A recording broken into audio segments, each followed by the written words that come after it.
गेल्यानंतर सांगतात की निजामपूर भागामध्ये तुम्हाला 3000चा नीट भेटेल, तशी वस्तुस्थिती काही नाही आहे। आज ते बनवण्याचा प्रयत्न करतात, परंतु ते काही असू द्या, आपल्याला सर्वांना एक खंत आहे।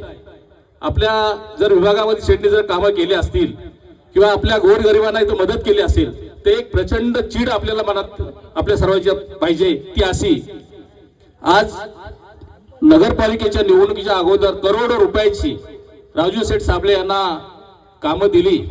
करोडो रुपयांची कामं दिल्यानंतर आज ते आपल्यातून निघून गेले आहेत। ते जाऊ द्या, त्याचंही काही नाहीये, पण शेठच्या आईचं नाव त्यांनी आज त्यांच्या शेठनी का त्यांना सांगितलं नव्हतं की माझ्या आईचं नाव तुमच्या कॉलेजला द्या म्हणून। आणि असं असताना शेठच्या आईचं नाव दिल्यानंतर त्यांना काही वाटला का मला समजत नाहीये, एवढी त्यांना मदत केल्यानंतर शेठच्या आईचं नाव कमी करून तटकरे साहेबांच्या आईचं नाव दिलं। ही चीड आपल्या प्रत्येकाच्या मनात पाहिजे आणि या चिडेपोटी आज त्यांच्या बॅलेट पेपरवरती असलेलं नाव आपल्याला पुसायचं आहे आणि आपला खंदा कार्यकर्ता आपल्याला निवडून द्यायचा आहे। एवढी मी आपल्याला कळकळीची विनंती करतो।